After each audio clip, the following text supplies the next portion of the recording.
آپ کو پتا ہے غریب نواز کو ہندل ولی کہا جاتا ہے، وجہ یہ ہے کہ ولی کا ہندوستان ہے، یہ نہیں ہے کہ ہندوستان کا ولی، بلکہ یہ پورا ہند ہی ولی کا ہے۔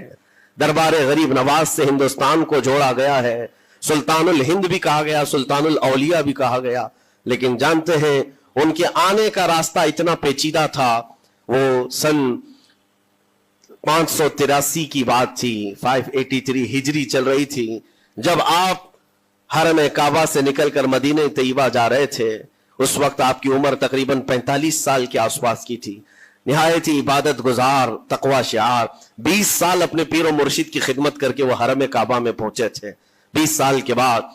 جب مسجد نبوی میں گئے تو عجیب سی کیفیت تھی، سلام کیا رسول پاک صلی اللہ علیہ وسلم کے دربار میں، تو جواب قبر انور سے آیا، وعلیک السلام یا معین الدین شیخ البر والبحر، اے معین الدین تجھ پر میری سلامتی ہو، اللہ کی سلامتی ہو جو خشکیوں کا بھی اور تریوں کا بھی تجھے امام بنایا گیا ہے۔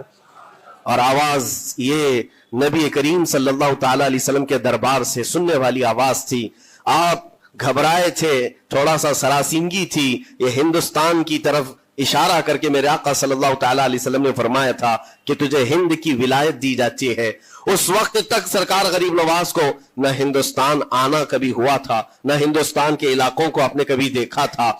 کیونکہ سجستان جو یہاں سے کافی دور ہے، افغان کے قریب ایک علاقہ سنجر، جہاں پر آپ کی ولادت ہوئی، وہاں سے نکل کر کے آپ نیشاپور میں آباد رہے، اس کے بعد 40 سال کے بعد حرم کعبہ اور حرم مدینہ میں رہے، لیکن اچانک یہ بات کہ تمہیں ہند کی ولایت دی جاتی ہے، ایک تعجب والی بات ہے، نئی جگہ پر بھیجا جا رہا ہے۔ آپ دوبارہ شام میں نبی پاک صلی اللہ علیہ وسلم کے دربار میں حاضر ہوئے اور سلام پیش کرنے کے بعد، کیونکہ یہ خوشی کی بات تو سب کے لیے تھی کہ ہندوستان کو اللہ تعالیٰ ایک عظیم ولی بھیج رہا ہے، لیکن جس کو بھیجا جا رہا ہے وہ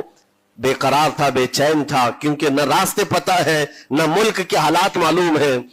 بارگاہ مصطفیٰ صلی اللہ علیہ وسلم میں دوبارہ جب حاضری ہوئی، عرض کیا آقا آپ کا حکم، اس کی تعمیل کے لیے بندہ حاضر ہے، لیکن نہ یہ فقیر ہندوستان کے راستے دیکھا ہے، نہ وہاں کے حالات معلوم ہے۔ حضور پاک صلی اللہ تعالیٰ علیہ وسلم کے دربار میں یہ اپنی بپتا سنا رہے تھے، داستان غم سنا رہے تھے، غنودگی طاری آ گئی، یعنی نیند سی کیفیت آ گئی، اور بارگاہ رسول صلی اللہ علیہ وسلم میں ایک دیوار پر ٹیک لگا کر جیسی ہی آپ کی آنکھیں بند ہوئی، رسول کریم صلی اللہ علیہ وسلم تشریف لائے اور اشارہ فرما کر پورے ہندوستان کے نقشے آپ کے سامنے کھول کر رکھ دیے، اور پھر غریب نواز کو یہ بتایا بھی کس جگہ سے تمہیں سفر کرنا ہے، کیسے تمہیں جانا ہے اور کہاں تمہارا مسکن ہوگا۔ سرکار غریب نواز فرماتے ہیں اس ایک